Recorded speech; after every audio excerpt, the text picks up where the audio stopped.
From no longer penalizing the use of marijuana to the addition of the three-point line, here are the biggest rule changes in the NBA. First up, the most recent one, NBA players being allowed to smoke weed.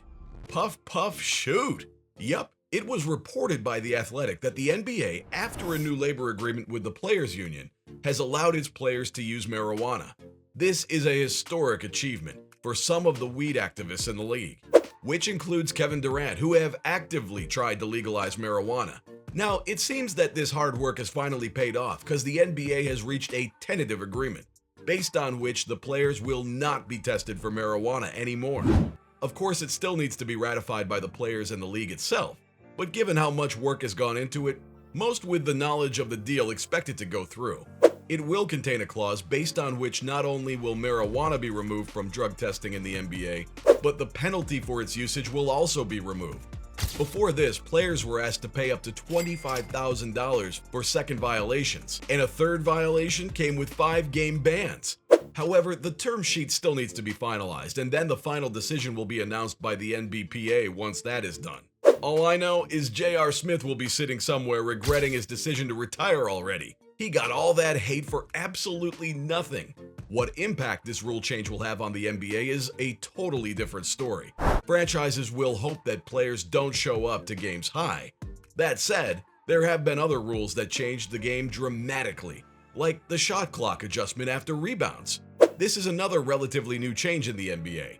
Before 2018, every time a team got an offensive rebound, the shot clock would automatically reset to 24. That was a little too favorable to teams on the offense, because it allowed them to waste ample time in the closing stages of the game, especially if they missed a shot. It also led to teams having a lot of time to come up with a bucket, and that was almost unfair if I'm being honest. The NBA understood the disadvantage for the defense and changed the rule in 2018. Based on the change, now the shot clock resets to 14 seconds instead of 24. And that has not only made the flow of the game better, but has also improved the product that the NBA has to offer, because we've seen many more instances of games going to overtime, and time really is of the essence in a sport like basketball, especially considering the hate NBA gets for the massive number of stoppages there are in a game. Based on those complaints, another fantastic rule change that was implemented in 2017 was the reduction of the timeouts. Still think 7 timeouts per team are too much? Most of the fans agree with you. But if you've been following the NBA from before 2017, you'd know that every team used to have 9 timeouts per game, and were allowed to use more than 2 after the 3-minute mark in the fourth quarter as well. God, I nearly forgot about that. The fourth quarters back then would drag on for so long. This was another change that many believe has improved the game itself. Yeah, it ends up requiring the players to do a lot more on their own, but that's what everyone wants to see, right? Who wants that much in-game coaching? Plus, all in all, it was annoying for the fans to contend with. At times, I don't understand the need for a timeout a couple of minutes into the game, just because you've gotten off to a poor start. Unbelievable. Hopefully they reduce it to 5 in the future. But one of the major changes in the sport came at the beginning of the 21st century, the instant replay. We all remember the way LeBron James threw himself on the floor at the final whistle of regulation after that thriller against the Celtics in Los Angeles. Well, he's played in an era where there are instant replays and many last-second plays are reviewed, at least. Before 2002, that wasn't the case. Whatever the referee saw on first look would be the final decision. You're probably thinking how disastrous that was, and how many teams lost because of sure shot fouls right at the death. You're right. And that's why this was a major game changer when it was finally brought into the NBA. Although that doesn't mean that there haven't been poor decisions since then, but trial and error, I suppose. Still, one of the most wonderful rule changes actually came in 2022. It's a favorite of most fans by far. I'm talking about the removal of flopping from the game.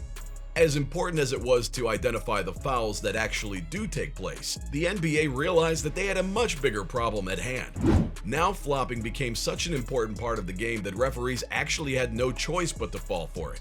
Stephen Curry was one of the main innovators of flopping, going down for a foul anytime he missed a shot from the deep. Klay Thompson also did the same, and Kevin Durant benefited from this as well.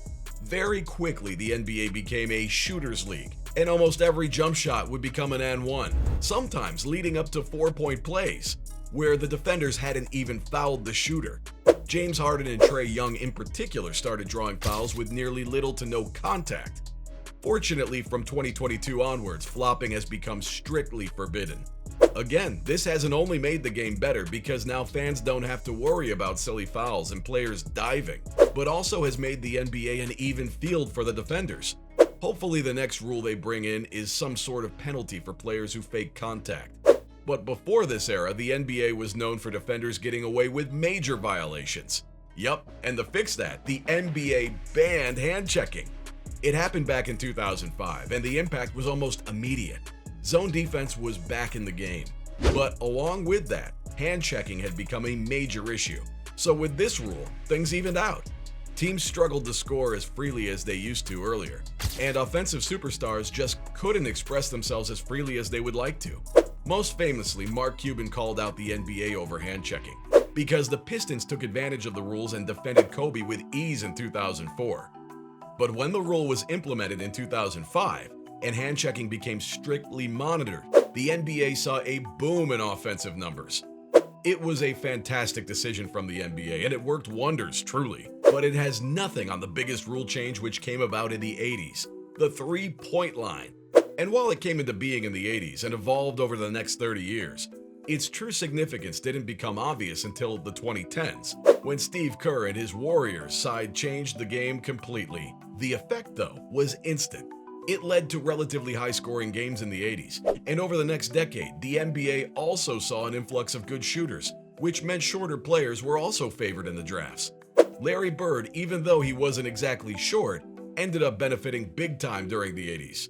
And the NBA's goal to encourage more offense and to quicken the game was a genius one. It allowed the rivalry of the Celtics and Lakers to prosper over the 80s, and the three-point line led to the golden era of the NBA too.